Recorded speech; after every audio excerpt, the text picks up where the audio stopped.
Selamat datang di presentasi kami. Pada kesempatan kali ini, kami dari kelompok A2 akan menyampaikan hasil analisis laporan keuangan PT Alam Tritisos Indonesia Tbk untuk periode 2020 hingga 2024. Analisis ini disusun untuk memberikan gambaran mengenai kondisi keuangan perusahaan, kinerja operasional, serta tren perubahan yang terjadi selama 5 tahun terakhir.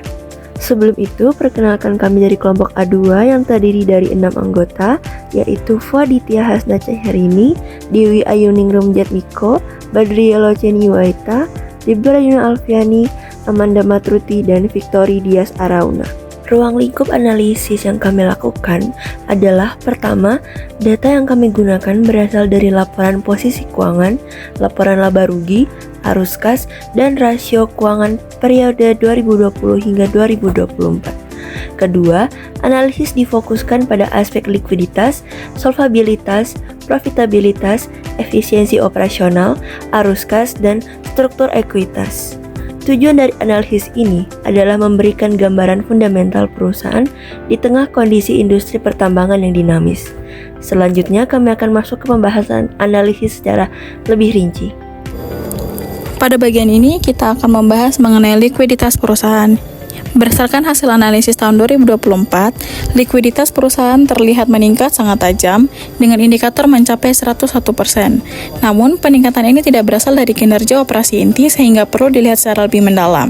Nah, kita lihat ada dua faktor utama. Yang pertama, terdapat penurunan signifikan pada liabilitas jangka pendek, yang artinya kewajiban yang harus segera dipenuhi oleh perusahaan berkurang cukup besar. Nah, penurunan liabilitas ini secara otomatis membuat rasio lancar maupun rasio cepat tampak meningkat, tetapi tidak mencerminkan peningkatan kemampuan operasi perusahaan. Nah, kedua, adanya arus kas masuk yang berasal dari pelepasan aset. Transaksi ini bersifat non-recurring sehingga tidak dapat dianggap sebagai sumber likuiditas reguler atau berkelanjutan. Dengan kata lain, meningkat karena aktivitas satu kali, bukan karena peningkatan pendapatan atau efisiensi operasional. Meskipun angka yang ditunjukkan adalah 101%, kita tidak boleh langsung menyimpulkan bahwa kondisi keuangan perusahaan sangat kuat. Catatannya, likuiditas yang tinggi belum tentu menandakan bahwa operasi perusahaan berjalan secara efisien dan berkelanjutan. Bisa saja kenaikan ini hanya bersifat sementara dan tidak menggambarkan kesehatan operasional jangka panjang. Oleh karena itu, perlu evaluasi lebih lanjut untuk memastikan apakah perusahaan benar-benar memiliki kemampuan likuiditas yang stabil atau hanya terlihat baik karena faktor-faktor non-operasional tersebut. Pada bagian solvabilitas, kami menemukan bahwa tingkat utang perusahaan terus menurun dari tahun ke tahun. Hal ini menunjukkan bahwa risiko keuangan jangka panjang perusahaan berada pada tingkat yang relatif rendah, karena semakin sedikit proporsi kewajiban yang perlu ditanggung perusahaan dalam jangka panjang. Namun, ketika kami melihat lebih dalam melalui rasio times interest earned, terlihat bahwa beberapa tahun ini berada pada level yang kurang baik. Ini menandakan adanya kelemahan perusahaan dalam menutup beban bunga menggunakan laba operasionalnya. Dengan kata lain, meskipun struktur utang perusahaan sudah sangat ringan, profitabilitas operasionalnya belum cukup stabil untuk menjaga konsisten menanggung biaya bunga. Temuan ini menjadi penting karena menunjukkan bahwa kinerja operasional masih perlu diperkuat agar perusahaan tidak hanya aman dari sisi struktur modal, tetapi juga benar-benar mampu dalam memenuhi kewajiban keuangannya dari aktivitas utama. Selanjutnya, pembahasan mengenai profitabilitas ADRO. Berdasarkan data menunjukkan bahwa perusahaan sempat mencapai kinerja puncak di tahun 2022, di mana return on asset atau ROA mencapai 26,26%, sehingga membuktikan potensi laba yang luar biasa di kondisi pasar optimal. Tetapi profitabilitas inti perusahaan melemah drastis pasca puncak, karena yang pertama, margin keuntungan terkikis oleh tekanan biaya. Gross profit margin atau GPM anjlok dari 57,43% di tahun 2022 menjadi 42,05% di tahun 2024. Penurunan ini jelas menunjukkan adanya peningkatan substansial pada biaya produksi yang mengikis persentase laba dari setiap penjualan. Lalu yang kedua, efisiensi aset menurun. Total asset turnover atau TATO anjlok tajam dari 0,75 kali ke hanya 0,31 kali. Artinya aset perusahaan menjadi tidak efektif menghasilkan pendapatan. Kelemahan ini diperparah dengan siklus kas yang memanjang. Hari penagihan piutang melonjak ke 61,45 hari yang menahan modal kerja sangat lama. Poin paling krusial ada di laba tahun 2024. Meskipun laba bersih terlihat pulih, pemulihan ini tidak mencerminkan perbaikan fundamental pada aktivitas utama perusahaan.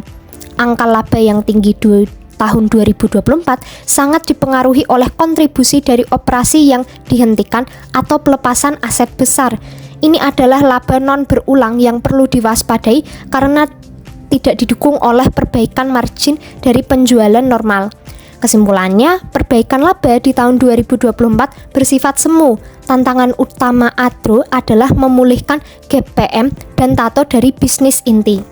Potensi aset dan modal kerja memperlihatkan adanya tren moderat hingga menurun pada tahun 2023 hingga tahun 2024. Meningkatnya days inventory, days receivable, dan panjangnya operating cycle mengindikasikan bahwa modal kerja perusahaan memerlukan waktu yang lebih lama untuk kembali menjadi kas.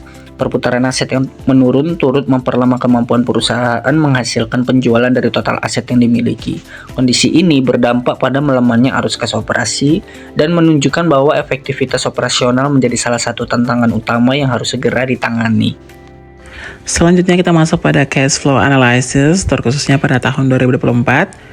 Pada tahun 2024, posisi arus kas perusahaan menunjukkan bahwa perubahan penting pada fase transisi atau shake stage dalam siklus bisnis perusahaan. Terlihat dari pola arus kas operasi, investasi, dan juga pendanaan, serta pergerakan saldo kas akhir.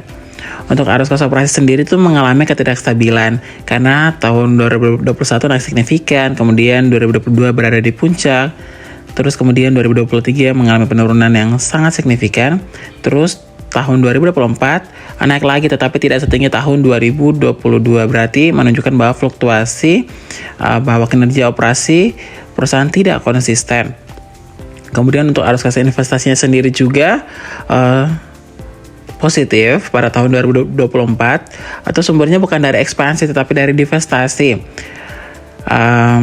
Seperti penjualan aset, terus penerimaan dari operasi yang dihentikan atau non-core income.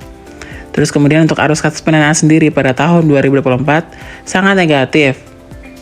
Itu menunjukkan bahwa ada tekanan pembayaran yang tinggi, melakukan pembayaran utang dalam jumlah besar, atau mungkin melakukan pembagian dividen secara besar-besaran, atau menghentikan juga sumber pendanaan eksternal.